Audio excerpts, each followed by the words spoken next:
Livro do Êxodo, capítulo 14.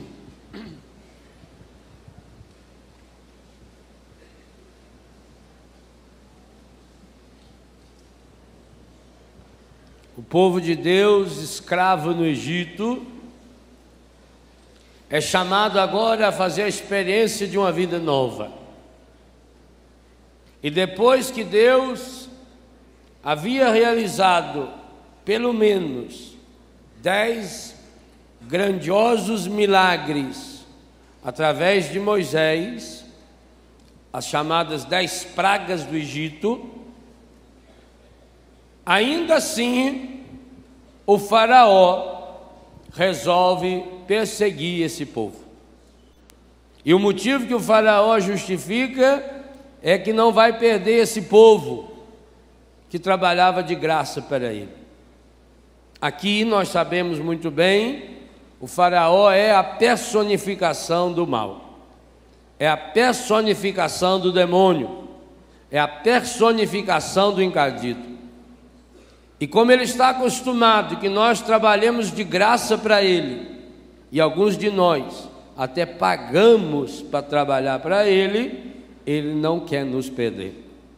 Por isso que mesmo depois de Deus já ter feito na vida de cada um de nós muitas maravilhas, ainda assim nós nos encontramos muitas e muitas vezes, e alguns de nós nos encontramos nessa situação agora, de fuga do pecado, de busca de uma nova vida, mas o faraó do mundo moderno continua nos perseguindo. O contexto desse texto nos ajuda a pensar nisso. O versículo 6 do 14 diz: o faraó mandou preparar seu carro e levou com ele suas tropas. Escolheu 600 carros dos melhores e todos os carros egípcios. Então quantos carros tinha? 600 dos melhores. E ainda todos os carros dos egípcios. Nós não sabemos quanto, 1.000, 2.000. Tem uma preposição aí, e todos os carros egípcios, com homens de guerra em cada um deles. Então eram milhares. Versículo 9: puseram-se os egípcios a persegui-los e alcançaram-nos em seu acampamento à beira-mar. Quando os egípcios enxergaram os judeus, eles estavam lá na beira-mar. Estava longe ainda. Por exemplo, quando eu vou para o aeroporto de Florianópolis, logo que eu passo Tijucas, ainda faltam uns 40 quilômetros até Florianópolis, mas já enxerga Florianópolis. Você vai fazendo curva até chegar lá. Se você estiver no sul da Espanha e tiver um dia claro, do outro lado você enxerga o norte da África. Mas para atravessar aquilo, não sei quantas horas vai. De barco até que vai rápido, quer ver nadando. Então, quando aqui diz que eles alcançaram, é assim: eles viram eles lá na beira do mar, mas tinha ainda aí uns 30, 40 quilômetros. Aproximando-se o faraó, versículo 10, os israelitas, ao levantarem os olhos, portanto, teve que olhar lá longe, estava longe ainda, viram os egípcios que vinham ao seu encalço. O que significa essa palavra? Em pé? Não, já falou que está de carro. Que vinha lá atrás deles. Eles não estavam lá fazendo piquenique, não. Eles não tinham ido fazer veraneio. Eles não estavam levando uma tula para passar um dia na praia, que nesse povo que aluga ônibus e passa o dia inteiro lá na praia, comendo frango e larga aqueles ossos tudo lá na praia. Não passa nem bronzeador. Não, eu quero voltar moreninho. Voto vermelho feito pimentão. viram os egípcios que vinham ao seu, o bicho está vindo na nossa direção. E o que aconteceu com eles? Segunda parte do versículo 10. Foram tomados de espanto. E o que fizeram? Invocaram o Senhor, clamando em alta voz. O que significa isso? Eles ficaram desesperados. Pensa bem, viu uma multidão daquela, o próprio faraó lá, o povo de Deus andando a pé, com alguns camelos velhos, carregando as tranqueiras, a velharada e as gordas que não aguentavam andar. E isso acabava ainda com os camelos mais ainda. E lá atrás o faraó, dele tinha 600 carros, mais os carros tudo dos egípcios. Eles ficaram tomados de espanto. Invocaram o Senhor clamando em alta voz. Clamaram a Deus e disseram o que para Moisés? Versículo 11. Aqui está a oração que o católico mais e melhor sabe fazer. Não havia, porventura, túmulos no Egito, para que nos conduzisses a morrer no deserto? Por que nos fizeste isso, tirando-nos do Egito? Não te dizíamos no Egito, deixa-nos servir os egípcios, é melhor ser escravo dos egípcios do que morrer no deserto. Meus irmãos e minhas irmãs, essa frase para mim é obstáculo número 1 para que experienciemos milagres. Nessa oração, os nossos antepassados mostram aquilo que nós também vivemos. Diante do problema, diante de um desafio, diante de uma dificuldade, a gente se desespera, a gente invoca clamando Deus, clama de Deus e reclama dos outros, e começa a olhar para trás. Veja, como é que o demônio pode fazer isso na cabeça dos egípcios? Eles estavam vendo que o faraó e os egípcios estavam vindo no encalço deles. Eles tinham sofrido a vida inteira.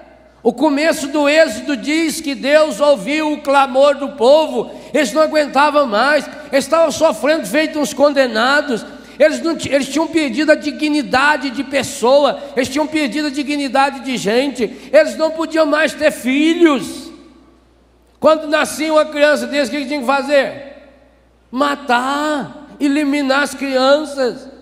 Moisés não foi morto porque a mãe dele foi muito inteligente ou safada, depende do ângulo de vista, e enganou a filha do faraó. Primeiro enganou os guardas, escondeu ela dentro de casa, o rapazinho.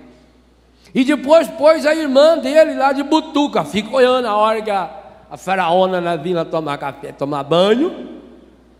Você joga o menino, eu quero ver. Também ela foi inteligente. Ela não fez isso na hora que o faraó veio tomar banho. Fizesse isso na hora que o faraó veio tomar banho, já mandava matar ele mesmo, não valia nada. Então, um povo que tinha perdido a dignidade, um povo que trabalhava escravo e que tinha inclusive que produzir sem receber material, um povo que vivia de migalhas. E o que esse povo está dizendo agora aqui na hora da raiva para Moisés, na hora da raiva, não, na hora do medo, no versículo 11 e 12, nós queríamos ter ficado lá. Por que não deixou nós lá? Será? Talvez essa seja uma boa pergunta de Jesus. Será que você verdadeiramente queremos que um milagre aconteça em nossa vida? Será que nós também não estamos morrendo de saudades do Egito que nós já vivemos? Muitos de nós aqui queremos ser curados sem mudar de vida. Muitos de nós aqui queremos ser curados para a gente ter saúde para continuar pecando.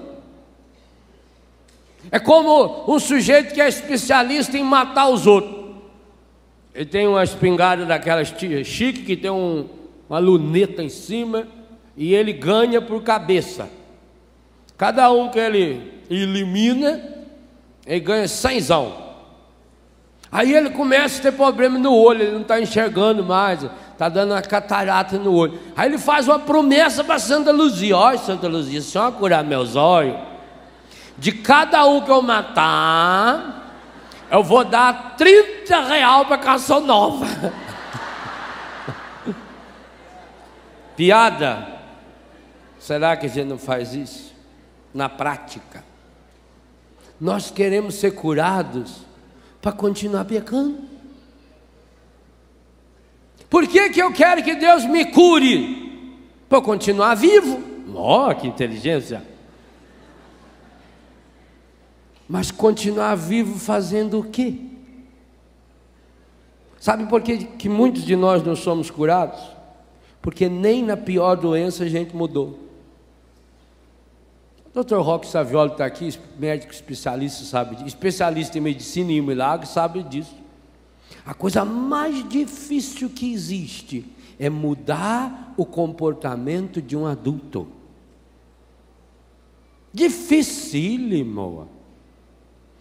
E eu estou falando de coisas bem simples. Médico fala para você: você não pode mais comer açúcar.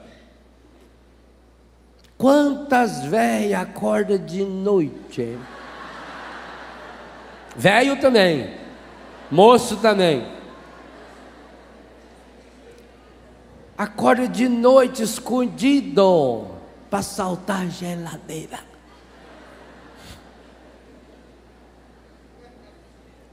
Ou não? A gente chega assim, pega de repente, já está lá na boca assim, chaçando. Nunca mais comeu. Aí a senhora fez o exame, fez. Olha, falei para a senhora que a glicose da senhora está alta, né? Falou. E aí, conseguiu ficar sem açúcar? Ah, nunca mais. Desde que eu vim aqui, nem olho para açúcar. Aí examina a glicose dela, está 6 vezes mais. Então está entrando pela unha do pé. A senhora deve estar morando num lugar assim que é um lodo de açúcar, onde só pisa o açúcar entra. Não tem outra explicação. Ou vai ver que tem muito pernilongo, e como o marido da senhora come muito açúcar, o pernilongo morde ele, depois morde a senhora, passa açúcar do marido. Talvez seja isso. Ah, meus irmãos, é muito difícil mudar comportamento. E por que é difícil mudar comportamento? Porque é difícil mudar a cabeça. O povo é cabeça dura. E quem falou isso a opção de vez aqui na Bíblia foi Deus. Esse povo tem a cabeça dura. Vejam, depois que Deus fez tudo o que fez, depois que o povo penou, leia depois com calma Êxodo de 1 a 9, de 1 a 13. O sofrimento daquele povo, aquele povo não tinha dignidade, aquele povo não tinha honra, fazia com eles o que bem entendia, não tinha mais o direito de ter filhos. Imagina, uma mãe tinha que matar o filho. Agora, quando vê que o faraó está vindo atrás, e logo na frente tem o mar, desespera-se e mostra que não mudou nada. Não condena esses coitados aqui não, hein? Porque se for para dar nome aos bois, talvez você tenha que botar o seu aí. Você está doente? Você está vivendo uma dificuldade econômica? Seu filho, sua filha está na droga? Pergunto, você está precisando de um milagre? Não responda. Você está precisando de um milagre? Então você precisa fazer a seguinte pergunta nesse acampamento: o problema que eu estou vivendo, 3 pontinhos para você escrever qual é ele: doença física, psíquica, afetiva, espiritual, econômica, comunitária, social, que for, seja lá o que for que você estiver vivendo. O que essa situação que precisa de um milagre e que somente um milagre de Deus é capaz de resolver, porque também se você não chegar a essa conclusão, não tem milagre. Enquanto você achar que existe uma saída humana, esqueça, Deus não faz milagre. O milagre vai começar a acontecer a hora que você se convencer: eu sou absolutamente impotente, eu não tenho saída, eu não consigo resolver esse problema, eu não tenho mais outro caminho, eu não tenho cura, eu não sei, eu não tenho.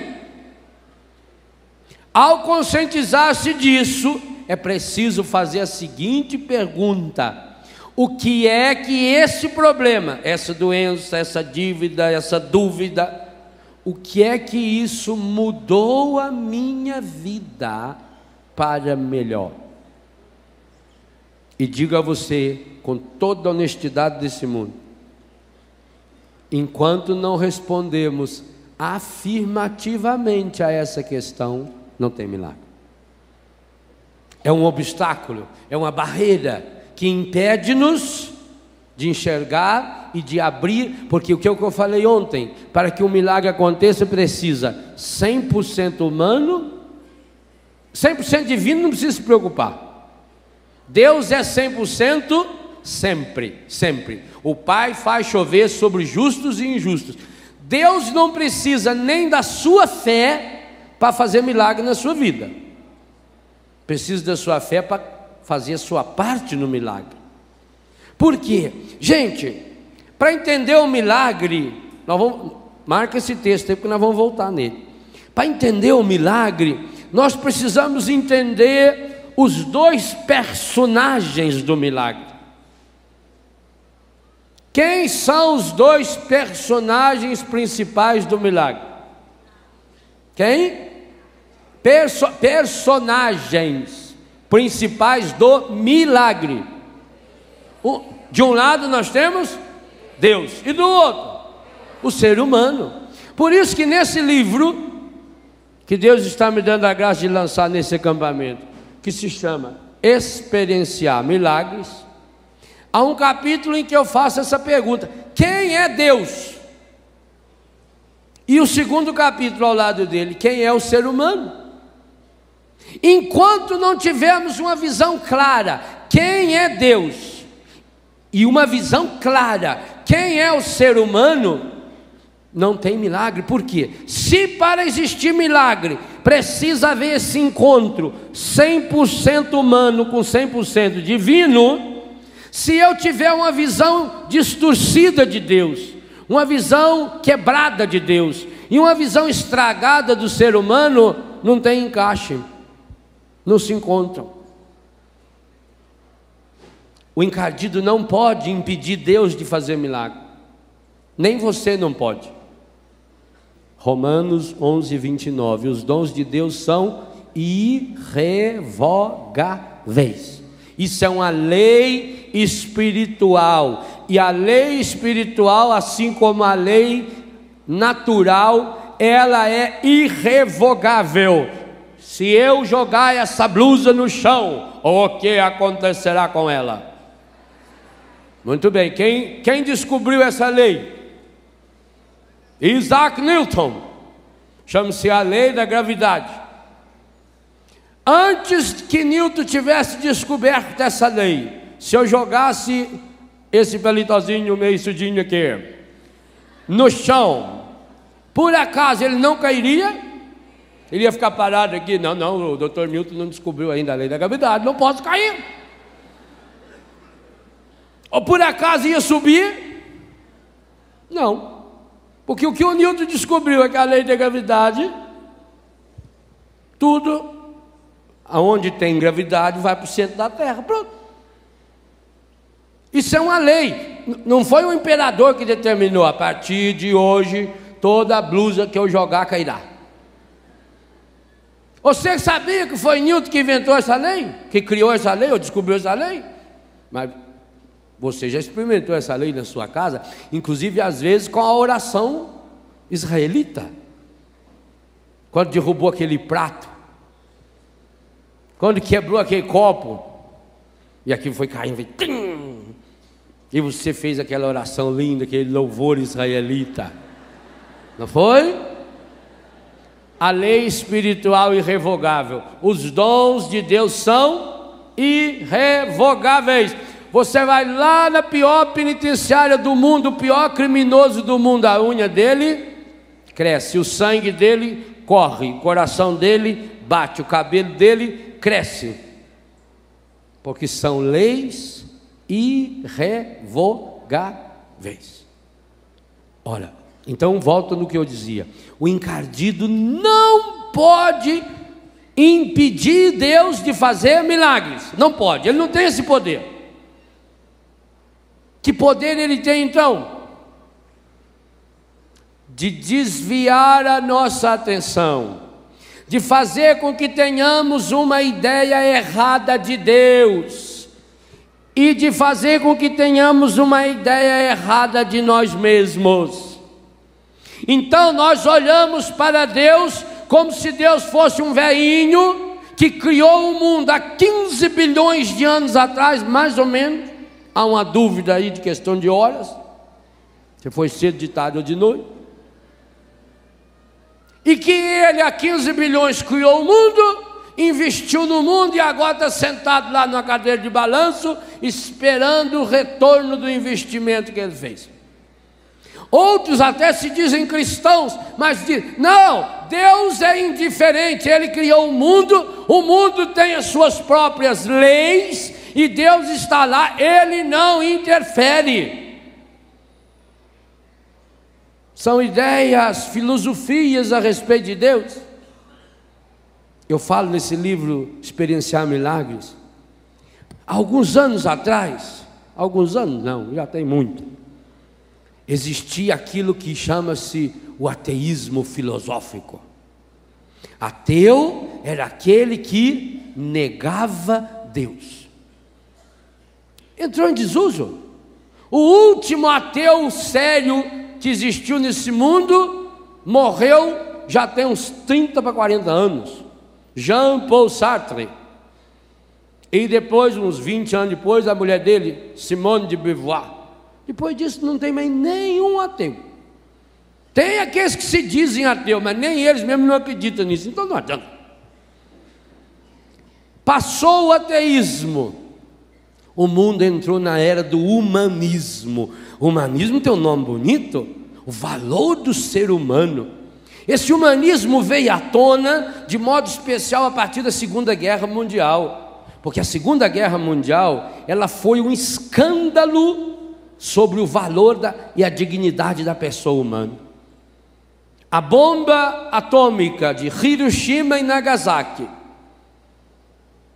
o Holocausto que matou 6 milhões de judeus, o crime bárbaro, vocês imaginam isso que aconteceu semana passada em Madrid, ou há poucos anos nos Estados Unidos, onde morreram 200 pessoas, lá morreu 2.000 e pouca, já foi um escândalo. Imagina então um extermínio de 6 milhões de judeus. Imagina o extermínio de uma cidade inteira, aonde morreu pobre, rico, santo, pecador, inocente, e isso continuou por muitos anos ainda espalhando morte. Então isso fez com que os homens que achavam que pensavam, as mulheres que pensavam, começaram a pensar, quem é o ser humano? E aí então entrou-se na era, saiu-se do ateísmo e entrou no humanismo. Agora trata-se de falar do ser humano, do mundo dos homens. Então veio toda a preocupação com a ecologia, com o ecologicamente correto, com leis ecológicas, com o valor do direito humano, a Declaração Universal dos Direitos Humanos tem 50 e poucos anos. E começou-se a pensar no valor do ser humano como senhor da sua história. E isso levou pelo menos mais uns 20, 25 anos, até que o mundo começasse de fato a dar um passo concreto. Já que o ser humano é senhor da sua história, o ser humano é livre, então nós somos contra toda forma de absolutismo. A começar do absolutismo político, caíram-se as grandes potências absolutistas. Nasceu a democracia. Quantos de nós aqui no Brasil assistimos às diretas já? A democracia. Dr. Sobral ficou famoso por repetir aquela frase da Constituição: todo poder emana do povo, é exercido em nome do povo e pelo bem do povo. Os comícios das diretas, o povo saiu à rua. Isso tem 20 e poucos anos. Esse fenômeno aconteceu também na Europa. O leste europeu ainda demorou um pouco mais, teve o dedo de João Paulo. As ditaduras acabaram, a democracia, o povo tem que lutar pelos seus direitos, o povo tem que determinar a sua história. Veja, tudo isso é reflexo de um humanismo lindo e maravilhoso, só que ao lado dele veio se desenvolvendo não sei se é ciência, o que nós vamos chamar isso, mas veio se desenvolvendo uma filosofia prática chamada indiferença religiosa. E essa, meus irmãos e minhas irmãs, é a pior de todas as pragas que o ser humano moderno vive. Esse é o maior de todos os obstáculos. Preste atenção nessa frase que vou dizer agora. A indiferença religiosa é infinitamente pior do que o pior de todos os pecados. Porque com um pecado grande ou pequeno, Deus tem o que fazer. Com o indiferente, Deus não tem o que fazer. A indiferença religiosa, enquanto o ateísmo nega Deus, a indiferença religiosa não está nem aí para Deus. Ela não nega Deus, ela afirma a própria pessoa. A pessoa passa a olhar para si, a pessoa se coloca como referência de vida. Exatamente o que fez a oração e a reclamação dos israelitas. Por que não deixou nós lá? Nós estávamos muito bem lá, nós podíamos continuar lá escravo. O que tem que estava estuprando nossas mulheres, matando nossos filhos? O que tem que nós estávamos comendo aquelas porcarias? Não, porque na hora do perigo, veja o que o demônio é terrível. Quantos de nós aqui, na hora de uma doença, na hora de uma dor, na hora de um problema, ainda nos revoltamos contra Deus? Quantos de nós, oh meu Deus, por que isso foi me acontecer, meu Deus? Que adiantou rezar? Que adiantou fazer promessa? Tanta gente ruim nesse mundo, por que foi levar logo ele que é tão bom? Ele se revolta, e Deus olha e fala: ô anta, se nem com um problema você aprende, quando é que você vai aprender? Se nem com a doença você está aprendendo, quando é que você vai aprender? A doença te fez melhor? Não? Então, tchau. Não vai ter milagre para você? A doença te fez mais humano? A doença te fez menos mesquinho? A doença te fez mais humilde? Mais verdadeiro? Eu cuidei alguns anos de Dom Couto, que foi bispo de Taubaté. Pelo menos durante 4 anos eu cuidei dele, e fiz questão absoluta de continuar cuidando dele, até mesmo no ano da minha ordenação. 1 semana por mês eu passava com ele, das 5 da manhã até 9h30, 10 horas da noite. Tudo. Ele era paralisado de um lado, então você tinha que dar banho, levar no banheiro, limpá-lo, secá-lo, pôr roupa, colocar talco porque assava muito. E para mim era a maior de todas as aulas de teologia, era aquela semana. A docilidade de Dom Couto, um bispo da igreja, aceitar que você vai levar ele no banheiro, humildemente. Pensa bem a humilhação. Com dificuldade falava, terminei, para você ir lá arrumar um papel e passar, feito uma mãe faz numa criança, um bispo da igreja. De não conseguir dar passo, para dar um passinho você tinha que segurar com calma. De ficar nu, e você secando e colocando talco nele, principalmente nas regiões genitais, nas nádegas, porque era onde assava. E nunca ouvimos uma palavra de um murmúrio, nunca, nunca, nunca. Cada dia o corpo do Dom Couto estava pior, mas o seu coração estava melhor. Cada dia ele estava mais humano, cada dia ele estava mais santo. E que coisa interessante, a gente limpava aquele corpo dele, sujo. Você sabe, uma pessoa que toma muito remédio, o remédio sai nas fezes, na urina, que ele tem um fedor medonho, terrível. Não é assim? É. Pois cada vez a gente via menos o corpo estragado, e via aquela alma linda dele, linda, linda, linda, linda. Eu tive a grande graça, o dia da minha ordenação, além do bispo que me ordenou, Dom Opperman, estava Dom Couto.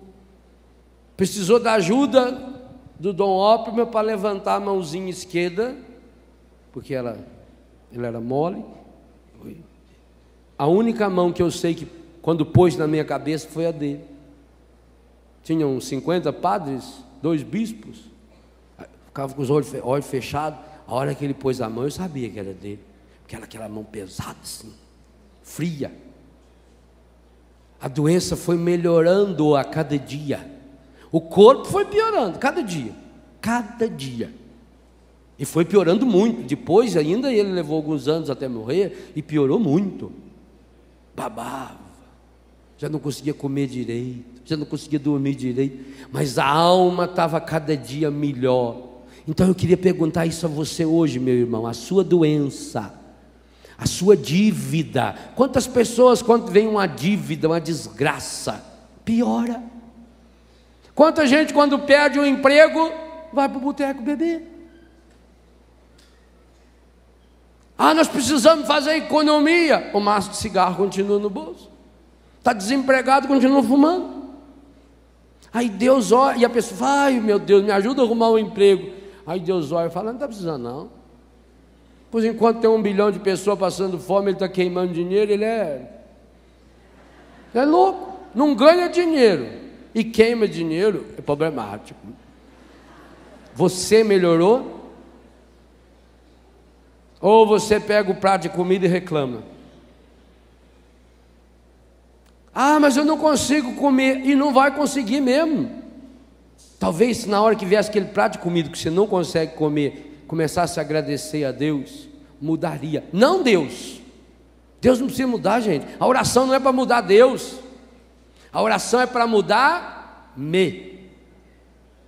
O encadido vai se enfiando. Eu já dei essa definição dele. Demônio, diabolos, é aquele que se atravessa, é aquele que se põe no meio entre nós e Deus. Porque se ele sai do meio, o que acontece? Ao encontro, e quando há o encontro, por pior que seja o seu problema, quando acontece o encontro com Deus, acabou o problema. Acabou. Mas padre, aquela pessoa paralítica foi naquele encontro, ela tinha certeza que seria curada, saiu de lá na cadeira de roda. Muito bem. Mas o milagre que aconteceu naquela pessoa, não tem cientista suficiente nesse mundo para comprovar. Quantas pessoas foram no encontro de cadeira de roda, voltaram na cadeira de roda, só que agora voltaram voando, porque voltaram com a alma, ganharam uma alegria que Prozac nenhum nesse mundo resolve. Não existe cientista suficiente nesse mundo, e eu tenho um capítulo especial nesse livro, Ciência e Fé. Não existe cientista suficiente nesse mundo para comprovar a causa da alegria que nasceu no coração dessa pessoa. É uma alegria que ninguém mais tira. Pior ainda, a doença aumentou, agora além de estar na cadeira de roda, teve que cortar um pedaço do pé, um pedaço da perna, amputou a outra perna. Vão cortando a pessoa, parece que o encadido vai alastrando, porque essa é uma área dele. Ele vai cortando, ele tira um pedaço da perna da pessoa, tira um pedaço do... Quanto mais ele tira, mais leve a pessoa fica para ir para o céu, mais a pessoa se alegra, mais a pessoa ganha uma força. Você vai lá para consolar a pessoa, é a pessoa que consola você. Você vai lá para levar uma palavra para essa pessoa, é essa pessoa que lhe dá uma palavra de estímulo. Vai em frente, não desista, tenha fé em Deus, meu irmão. Esse é o grande milagre. Esse milagre não tem ciência no mundo, não tem instrumental no mundo. Gente, os maiores milagres que acontecem em Lourdes não são essas 3 para 6 mil curas espetaculares, esses 65 milagres comprovados pela Junta Médica Internacional. Os grandes milagres é aquele que a medicina não enxerga, é aquele que a ciência não consegue mensurar. É essa alegria interior, essa força interior, essa disponibilidade interior, é essa alegria que a pessoa ganha, essa capacidade que a pessoa tem de acolher os outros, de amar, de semear esperança, de semear alegria. E é essa área que nós precisamos experienciar com urgência para que os outros milagres aconteçam. Oh, meu irmão, minha irmã, os grandes males desse mundo não foram provocados por cegos, coxos, paralíticos, mudos, surdos. Foram provocados e continuam sendo provocados por homens e mulheres que andam, que falam, que têm poder de apertar botão, que com um telefonema é capaz de determinar uma guerra. Esses homens que têm poder sobre o mundo inteiro, mas não têm poder sobre si mesmos. Esses são os grandes perigos do mundo. Esses são os grandes obstáculos para o milagre. Então a pergunta eu retomo: será que essa não é a sua oração? Por que não me deixou lá? Por que não deixou nós lá no Egito? Será a sua doença, a sua dívida melhorou você? Se não melhorou, você vai piorar muito ainda. Você também. Você. Mostra para mim, assim, fala, você, Léo. Isso, que aí nós estamos 1 a 1. 1 a 1 não, que vocês são a maioria e ganham. Se eu não melhorar com a minha doença, com os meus problemas, eu vou piorar muito. Muito. E para você também. A doença te fez mais humano? Melhorou sua língua? Essa doença que você tem no pé, melhorou sua língua? Se a doença que você tem no pé não melhorar a sua língua, você não terá a cura do seu pé. A doença que você tem na cabeça melhorou seu coração? Se a doença que você tem na cabeça, pode ser lá essa veia entupida, pode ser essa bolota de carne podre que tem lá dentro, melhorou o coração? Não? Então vai aumentar muito, até melhorar. E tomara a Deus que aumente mesmo, porque, oh meu Deus, tomara que a gente consiga melhorar. Tomara que a gente consiga aprender. Olha a burdoada. Essa é a oração minha e sua. Moisés respondeu ao povo, e responde hoje a essa multidão aqui, e a essa multidão espalhada mundo afora: não temais, com exclamação ainda. Tem muitos escritores no Brasil que não gostam de ponto de exclamação. Eu adoro. Pode ver nos meus livros, de vez em quando você vê uns 3. Não temais. Exclamação é uma pontuação forte. Levanta a gente. Eu gosto em pé. Tem gente que prefere a curva da pergunta. Eu prefiro a exclamação. Estou firme. Não temais. Tem de ânimo. E leiam aí, leiam.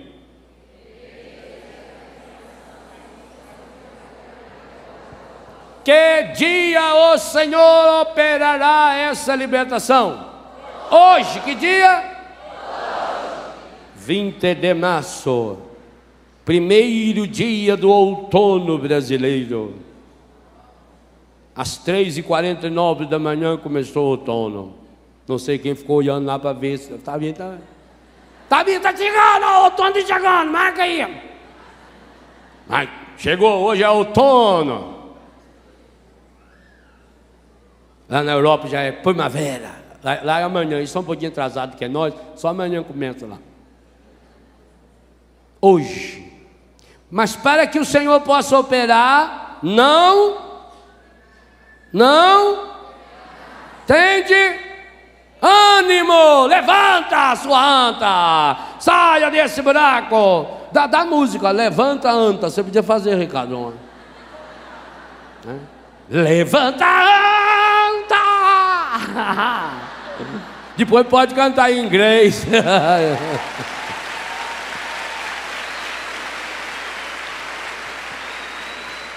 Levanta! Rima. O Senhor vai operar em vosso favor. Os egípcios que hoje vedes, não os tornareis a ver jamais. Mas para que você não veja fora, primeiro você precisa tirar eles de dentro. Gente, o esquema que vai seguir é fabuloso. Tem esse livrinho aqui que Deus me deu a graça de estar lançando junto, Roteiros Bíblicos, aonde eu tomo, esse texto está aqui nesse livro, e vou mostrando a dinâmica que Deus vai fazendo através da Bíblia, nos ensinando a rezar. Essa dinâmica aqui é espetacular. São livros complementares. Eu queria escrever tudo num só, mas aí ia dar 600 páginas, ninguém compra, ninguém lê. Aí a gente tem que ir diminuindo. É bom, né? Que aí faz bastante. Nossa, já escreveu 10 livros. Junta os 10 não dá um. É vantagem. Tá beleza. Os egípcios que hoje vedes, não os tornareis a ver, a não ser que o guardeis no vosso coração. Por isso que vai vir logo em seguida a dinâmica de Deus. Versículo 14. Grave esse versículo, decore esse versículo. Vai, decore assim, Êxodo 14, 14. Êxodo 14, 14. Êxodo 14, 14. Êxodo 14, 14. Êxodo 14, 14. Parece até oração em língua. Êxodo 14, 14. Êxodo 14, 14. Êxodo 14, 14. Êxodo 14, 14. Êxodo 14, 14. Decora. Porque aí está escrito: o Senhor combaterá por vós. Tome posse dessa palavra. Esperando contra toda esperança. Missa de ontem à noite. José acreditou. José tomou posse da promessa, tomou posse da palavra. Por isso que a liturgia de ontem nos trazia Abraão, que acreditou no impossível. Sai da tua terra e vai. Crê na promessa de Deus. Eu creio nas promessas de Deus. Nós cantamos isso, até cantamos muito afinadinho, mas não acreditamos. Tome posse dessa palavra. Êxodo 14, 14. O Senhor combaterá. Combaterá é brigar. Deus está brigando com o encardido por minha causa e por sua causa. Mas acontece que na maior parte das vezes você está dando instrumento de luta para o demônio, porque o guarda dentro de si. Por isso que é cura e libertação. Sem libertação não tem cura. Está em Atos dos Apóstolos, capítulo 10, verso 38, quando Pedro diz: Jesus de Nazaré, passou fazendo o bem, curando todos aqueles que eram dominados pelo demônio. Sem libertação não tem cura. Eu falei ontem, sem limpar o machucado não adianta nada botar remédio. Primeiro tem que limpar, raspar, secar. Senão não tem como. Senão nem enxerga onde está o problema. O Senhor combaterá, combate, é guerra. Quanto a vós, nada tereis a fazer, nada. A começar de não ficar murmurando. Versículo 15. Quem falou isso foi Moisés. Agora vem Deus falando. O Senhor disse a Moisés: por que clamas a mim? Por que será que Deus fez essa pergunta para Moisés? É como se Deus estivesse dizendo: olha para trás, Moisés, você já esqueceu tudo que você fez, sua anta? A sua bengala virou uma cobra? Você entupiu o terreno todinho do Egito, do faraó, de rã, rapaz? Você transformou o Nilo em água vermelha? Agora está aí gaguejando. Ele não dá o jeito, rapaz. Sai dessa, Moisés.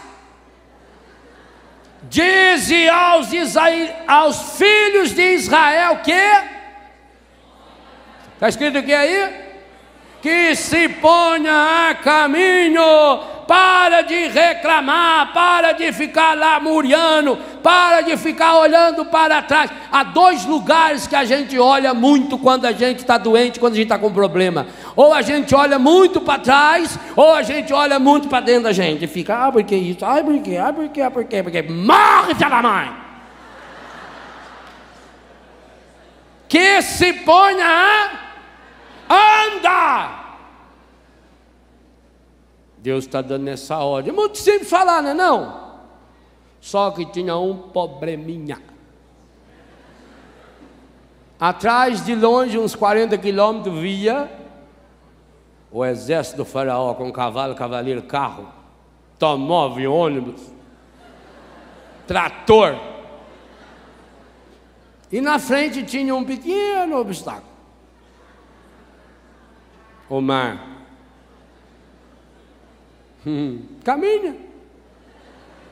Eu gosto de Deus, Ele é joia demais. Você, Moisés, faz o serviço, rapaz. E tu, levanta a tua vara, o cajado. Eu imagino que Moisés estava se segurando no cajado para baixo, coçando a barba, assim,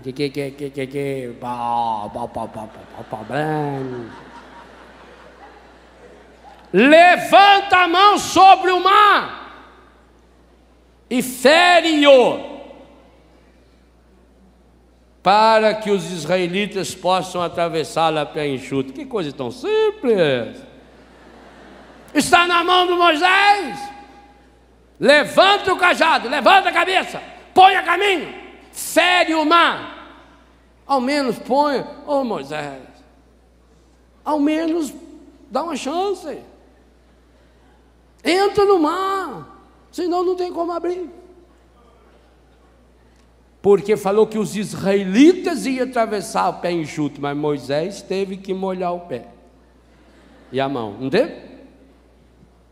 Alguém vai ter que molhar o pé e a mão para que você possa atravessar esse mar a pé enxuto.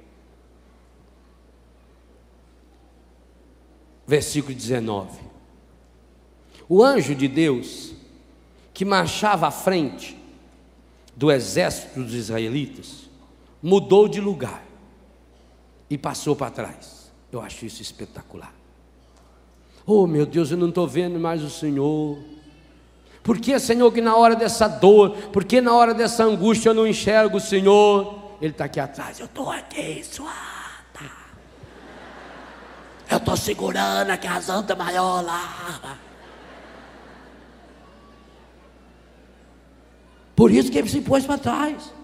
O anjo de Deus que marchava à frente. O que adiantava ele marchar à frente? Agora o povo parou, empacou. Burro empacado, quanto mais você dá nele, mais ele empaca. Mudou de lugar, passou para trás. A coluna de nuvem que os precedia pôs-se de trás deles, entre o acampamento dos egípcios e o de Israel. Era obscura e alumiava a noite, e não puderam aproximar-se um do outro durante a noite. Que noite foi essa? São João da Cruz vai escrever sobre a noite escura. Imagine, gente, essa noite.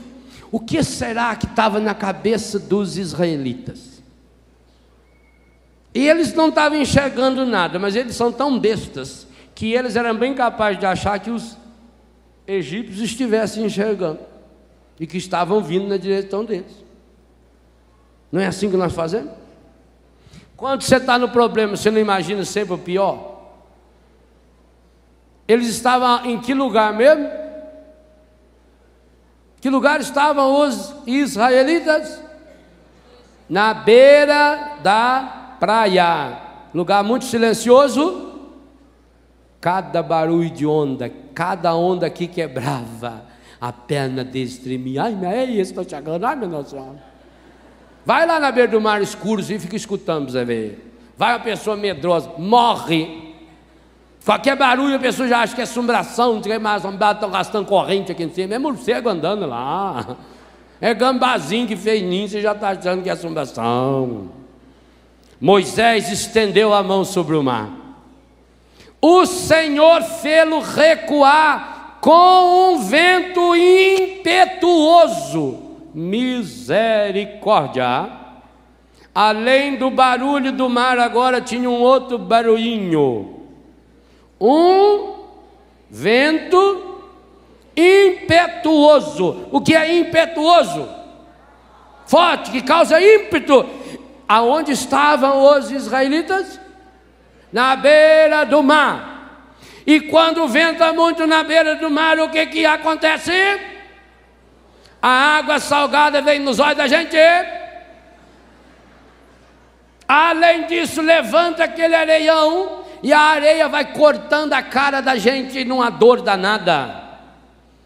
Então, eles conseguiram dormir, passaram aquela noite acordado, escutando barulho do mar, escutando o barulho do vento. Cada areinha que batia na cara deles, eles achavam que era a lança do faraó. Quantos de vocês, estando lá, não teria amanhecido completamente morto? Hein? Você aguentaria ficar lá? Qual foi a última noite que você passou em claro a noite toda, com dor, escuro, sem saber o que fazer? Essa noite escura que você vai experimentar, se não experimentou, vai experimentar. Quantas noites você já passou chorando, arrependido por um pecado que fez? Quantas noites uma passou angustiada, pedindo a Deus que o seu menino voltasse, que a sua menina voltasse, que o seu marido saísse daquela zona, ou da casa da amante? Quantas? Quantas noites, senhora, o senhor, você passou deitado numa cama, com dor, tomando remédio, aqueles remédios pesados, injeção, e dor. E você olha naquele relógio, 2h49, aí você sofre, meia hora, olha, 2h49.2, não é assim? É essa noite escura. Quem não passa pela noite escura não tem milagre. O que você faz com sua noite escura? Um vento do Oriente que soprou toda a noite e pôs o mar a seco. Os israelitas viram? Estava escuro. As águas dividiram-se, abriu dois caminhos. Os israelitas desceram a pé enxuto no meio do mar, enquanto as águas formavam uma muralha à direita e à esquerda. Que coisa linda! Que milagre lindo, que milagre maravilhoso! Pergunto: você entraria naquele corredor? Deus não construiu duas muralhas de cimento armado. A muralha era feita do que? Água. Você sabe muito. Você já foi no mar? Já entrou no mar? Foi no Rio de Janeiro, então, mais rápido ainda, né? Porque eles encheram aquilo de areia, você chega lá e faz de uma vez. Você vai entrando no mar, o que vai acontecendo? O mar vai afundando, não vai? Você vai diminuindo. Daqui a pouco, mamãe, ai, que... Tem hora que você só está assim, glup. Nessa hora, cante, Se as águas do mar da vida, segura na mão de Deus e vai. É assim? Então, você vai entrando no mar, o mar é pirambeira, e vai fazendo. Lá no meio o bicho é fundo. Dá 18, 20, 30, 40. Agora no Rio de Janeiro estão fundando ali na beira do cais, para chegar uns naviozão lá. Só ali precisa ter 12 metros, 13, 14. Vai afundando. Então você imagina, só imagina assim, um paredão de 30, 40, 50 metros de altura. 50 metros de altura é mais ou menos um prédio, uns 20 andares, 30 andares. Um prédio, dos dois lados, aquele corredor assim. Só que você bota o dedo na parede, é água. E a água do mar está mexendo. Ela vem até ali. Aí o Moisés, vamos que.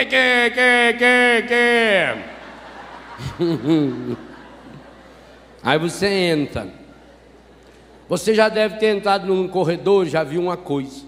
Quando você está mais ou menos no meio do corredor, você olha, você tem a impressão que ele está fechando. Não tem? E aí você olha para trás, tem a mesma impressão que ele está. Aí meio desesperado, fala assim, você já notou? Parece que tá ficando mais estreito lá na frente. Tá parecendo mesmo. Olha pra você não dar a impressão que a água está mexendo. Lá parece que está até meio fechada, é mesmo. Mas não quero falar nada não quero ser pessimista. Parece que lá atrás já fechou. Isso não. E agora? Pergunta de ontem. E agora, José? O que você faz? O que você faz? Nada. Nada. Você está lá. Não tem outra coisa a fazer a não ser nada. Qual é a única coisa que o morto come? O vivo, se comer, morre. E Deus não come nunca. Nada. Então, se você está lá também, não faça nada. Deixa Deus conduzir você. Meu irmão, minha irmã, se fosse hoje para acontecer esse milagre, você entraria naquele corredor aquático? Eu vou confessar a vocês com toda a honestidade da minha vida. Se não me arrumasse uma roupa de mergulho, não. Um navio muito caprichado, com a boia. Uma vez lá na praia, queria que eu pulasse lá no mar. Se não me arrumasse uma boia que eu vesti, fiquei um espetáculo, aquele negócio aqui, colete estopado. Quase morri só de pular ali. Eu não iria. Você iria? Eu não. Você pode treinar aqui perto, aí no Paraíba, hoje, no almoço, você desce aqui, vai lá. Abre-te e entra nele. Treina. Treina. Se nós não tomarmos posse do milagre aqui dentro, em primeiro lugar, o milagre precisa acontecer no meu coração.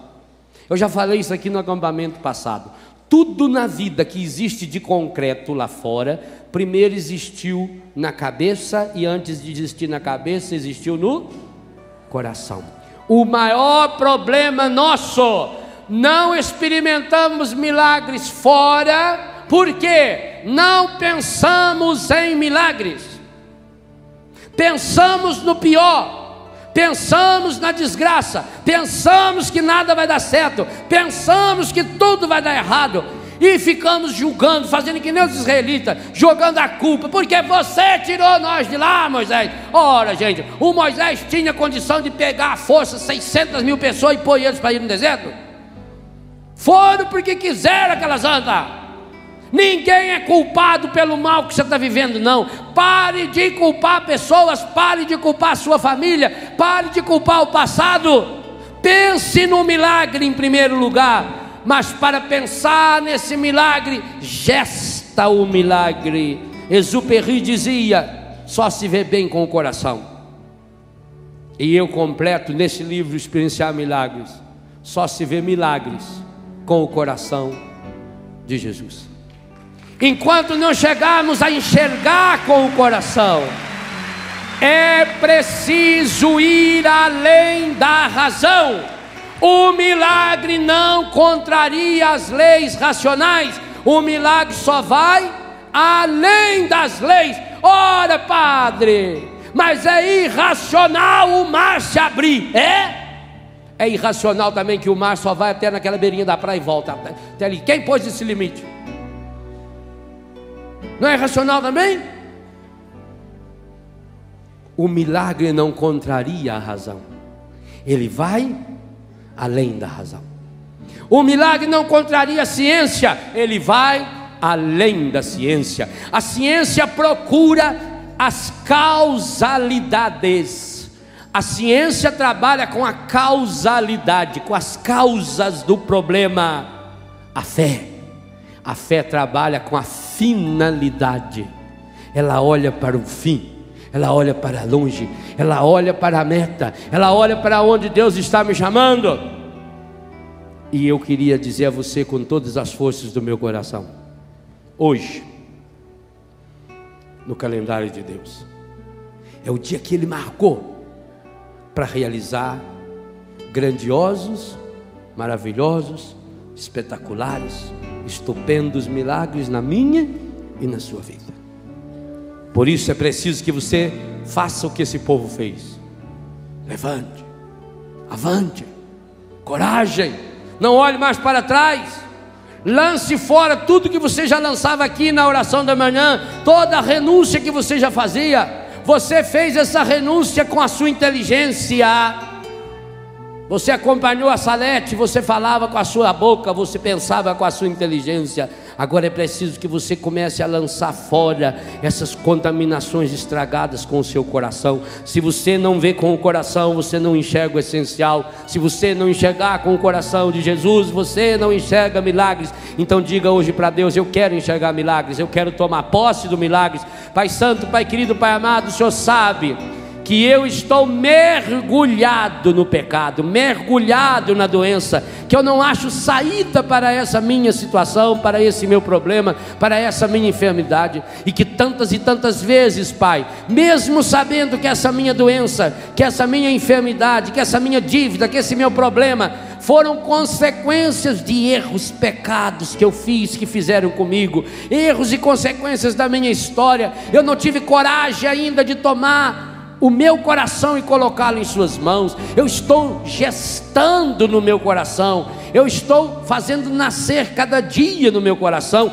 eu estou renovando no meu coração as mágoas, as tristezas, as angústias, os ressentimentos. Senhor, eu quero me confessar nessa manhã de que a minha doença está me transformando numa pessoa pior, a minha doença está me transformando numa pessoa insuportável, a minha doença está me transformando numa pessoa amarga, a minha doença está me transformando numa pessoa cada dia mais dolorida, a minha doença está me impedindo, ó Pai, de enxergar que o Senhor até hoje está cuidando de mim, cuidando da minha vida, e que eu não tenha coragem de abrir-me porque eu estou fechado. Senhor, por tua misericórdia, o Senhor abriu o mar para esse povo passar. Abra os meus olhos, Senhor, abra os olhos do meu coração, Senhor. Eu preciso de milagres, e para experienciá-los eu preciso enxergar milagres, eu preciso acreditar nos milagres, eu preciso ajudar a construir esses milagres. E eu quero, Senhor, eu estou aqui porque eu quero, Senhor, porque eu preciso, Senhor, eu necessito, Senhor, mas eu não quero ser egoísta. Por favor, coloque-se de pé. Eu não quero ser egoísta, Senhor, por isso agora eu peço por esse meu irmão. Toque com a mão direita na pessoa, no ombro ou na cabeça. Você está bem perto, pode botar a mão na cabeça da pessoa com muito carinho. Coloque a mão na cabeça dessa pessoa que está do seu lado. Se você não sabe o nome, pergunte e ore por ela agora pedindo: Pai Santo, Pai querido, Pai amado, em nome de Jesus, no sangue dele, na força dele, eu suplico agora por esse meu irmão, por essa minha irmã, para que hoje ele possa experienciar esses milagres que o Senhor tem a realizar na sua vida. Que o Senhor tire da sua cabeça todo o pessimismo, todo o negativismo, todas as coisas estragadas que foram sujando a sua mente, sujando a sua cabeça, sujando os seus pensamentos, sujando a sua inteligência, sujando a sua memória, sujando as suas lembranças. Exatamente ali, no lugar onde ele é chamado a tomar as decisões, aquilo está sujo e ele não está podendo tomar essas decisões. Eu peço, derrama agora essa água viva do Espírito Santo para lavar essa cabeça, mas faça também com que essa água desça agora ao seu coração, vai ao mais profundo do seu coração, para tirar do seu coração as sujeiras que ali se encontram, a mágoa, o ressentimento, a tristeza, o pessimismo, o negativismo. Derrama o seu Espírito, ó Pai, água viva, esse mar da sua misericórdia, aonde nossos pecados já foram afogados um dia. Derrama ali, ó Pai, por tua misericórdia infinita, por tua bondade infinita, a água viva no coração desse meu irmão, no coração dessa minha irmã. Nós ao colocarmos as nossas mãos, ó Pai, sobre esse irmão que está aqui do nosso lado, nós também queremos que a sua mão misericordiosa chegue agora ao coração dessa pessoa, desse irmão, dessa irmã que está nos assistindo pela televisão, ouvindo pelo rádio, nos vendo pela internet, ouvindo pela internet. Que o Senhor agora toque no coração dessa pessoa, que o Senhor purifique seus pensamentos, que o Senhor purifique o seu coração, que o Senhor purifique seus sentimentos, que o Senhor leve essa pessoa a tomar hoje essa decisão fundamental de começar esse dia novo, essa vida nova. Sim, Senhor, toque com o amor infinito do seu coração. Põe a mão na pessoa que está à sua esquerda agora, toque na cabeça dessa pessoa. Se você pode, põe as duas mãos na cabeça dessa pessoa, ore por ela agora, impondo suas mãos e peça: Senhor, Pai Santo, Pai querido, Pai amado, esse meu irmão, essa minha irmã está vivendo a noite escura, a noite escura da doença, a noite escura da dúvida, a noite escura da mágoa, a noite escura do ressentimento, a noite escura da tristeza, a noite escura da incerteza. E pior que nessa noite escura, além de não enxergar nada, essa pessoa escuta os barulhos do mundo, as notícias negativas, o barulho da fofoca que fica ressoando no seu ouvido, o barulho das notícias ruins que ficam ressoando no seu ouvido. E além disso, elas sentem a areia e a água que se joga no seu rosto. Quantas dessas pessoas, ó Pai, deitadas em sua cama, ou no sofá da sala, ou prostrada no chão, num tapete, passa essa noite escura, a noite escura da dúvida, da angústia, da tristeza, a noite escura do pecado, a noite escura da droga, a noite escura da pornografia, a noite escura da prostituição. Oh Pai Santo, Pai querido, Pai amado, nós sabemos que durante essa noite escura o Senhor já está abrindo esse mar, o Senhor já está operando esse milagre, o Senhor já está dividindo essas águas. Então agora nós suplicamos, ó Pai, que esse meu irmão, que essa minha irmã tenha força, tenha coragem para lançar-se por completo, tenha força e tenha coragem para mergulhar inteiramente nessa água, para deixar-se conduzir por essa água e para chegar do outro lado, Senhor, aonde se discute na vitória, a vida plena, a terra prometida que precisa ser construída, conquistada a cada dia. Pai Santo, Pai querido, Pai amado, põe agora a mão no seu próprio coração. Pai Santo, Pai querido, Pai amado, eu peço agora, e essa é a grande graça que lhe peço nessa manhã, a força e a coragem para enxergar o essencial, a força e a coragem para enxergar o milagre com os olhos do coração do seu Filho Jesus, a coragem de dar o seu passo, esse passo, porque eu quero, Senhor, Eu estou decidido, eu necessito, eu preciso, eu quero, e hoje eu estou disposto, disposta a dar esse passo. Eu estou dando esse passo agora, Senhor. Eu entro, Senhor, no corredor que o Senhor abriu para mim e peço: conduza-me, Senhor, conduza, impulsiona-me, Senhor, ajuda-me, Senhor, a atravessar esse vale escuro. Ajuda-me, Senhor, a atravessar esse túnel. Ajuda-me, Senhor, a sair da solidão. Meu irmão, minha irmã, se aquele israelita tivesse sozinho, ele não atravessaria esse mar. Se aqueles israelitas tivessem outra saída, eles não entrariam no mar. Mas quando viram que não tinha outra saída, porque se voltassem, o exército estava lá esperando, só tinha aquela saída aberta por Deus. Assim também hoje, peça essa graça, a graça de se convencer: eu não tenho outra saída. Eu não posso voltar mais para aquela vida que eu vivia. Eu não posso mais voltar para o meu pecado.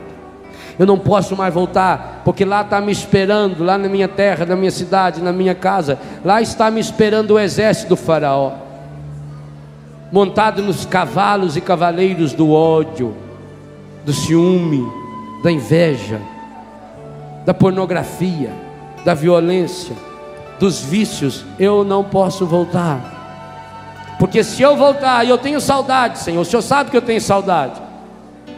Se eu voltar, Senhor, eles vão continuar me matando. Dá-me, Senhor, a graça de acolher o novo, porque Tu és o Deus do novo, o Deus dos milagres, o Deus da vida plena. Eu preciso ser amado,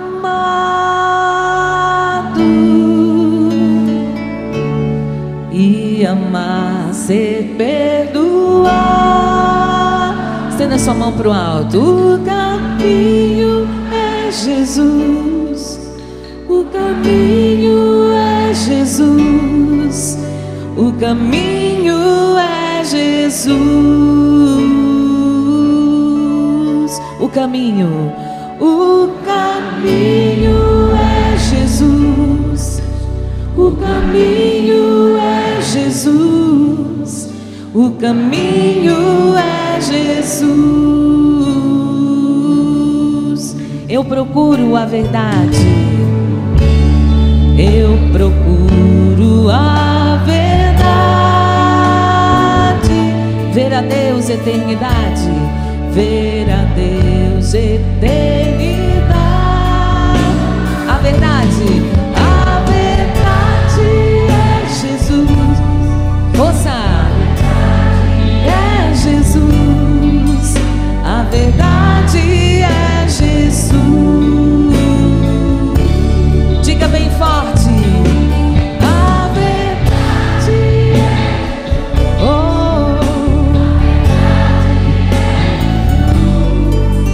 a verdade é Jesus. Eu preciso de mais vida, cante. Eu preciso de mais vida, vida plena sem medida. E a vida é com convicção. E a vida é Jesus, e a vida é Jesus, e a vida é Jesus, e a vida é oh, e a vida é Jesus. Cante para a pessoa do seu lado: o caminho o caminho é Jesus.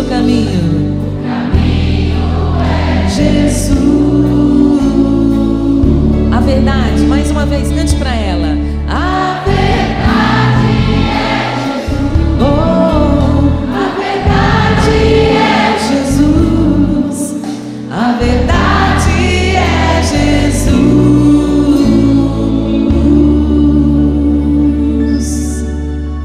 salva de palmas para o nosso Deus.